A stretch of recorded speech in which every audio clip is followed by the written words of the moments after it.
Welcome back to the Sports News Analysis YouTube channel, where I'm always breaking down the hot sports topics of the day. My name is Mike. Derek Jeter and the New York Yankees in the news today, primarily because Brian Cashman, the Yankees general manager, came out today and said that there is a possibility that Derek Jeter, the Yankees star shortstop, may not be available for opening day. Cashman was pretty adamant in saying that Jeter's rehab has been going very well. He had a little bit of a setback when he played back-to-back days during spring training. He had to get a cortisone shot, and it's going to take him 3 or 4 days to recover from the cortisone shot before he's able to get back into his routines. And with opening day only being 12 days away, if Jeter doesn't prove that he can play back-to-back days and deal with the rigors that come along with the beginning of the schedule, that they'll might have to place Jeter on the 15-day DL. I think it would be the best thing for them to place Jeter on the 15-day DL. The only reason why this is a big issue with him going on the DL is all the other injuries the Yankees have had, whether it's Curtis Granderson, obviously Mark Teixeira as well, and, Alex Rodriguez, who everyone seems to forget about now. But, this injury is sort of exasperated because of the injuries to the guys I just mentioned. And although it would be kind of a symbolic thing to have him out there on opening day, they do have some early road trips to, I believe, Cleveland and Detroit, along with playing in the cold weather in New York. It's been unseasonably cold here as of now in the Northeast.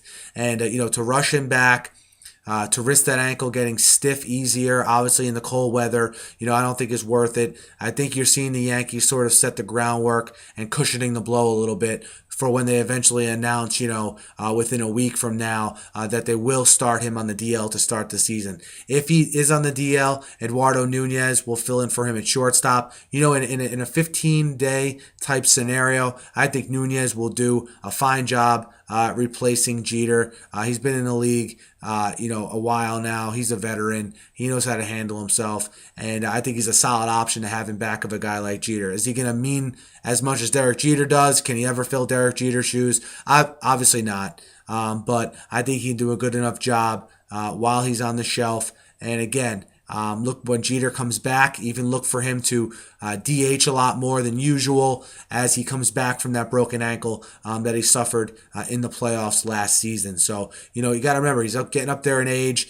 It's not that he's not going to come back from the injury. It just might take a little bit of a longer process to get him back. While all these big hitters are out, the Yankees are going to have to rely on that pitching staff and starting pitching staff and bullpen. Sabathia, Kuroda, Pettit, they're going to have to come up big. And not to mention, the Robertsons, the Mariano Riveras, the Jabba Chamberlains, they're going to have to come through in the bullpen as well. So we'll sort of see how this unfolds here with the Jeter injury, but I expect him to miss.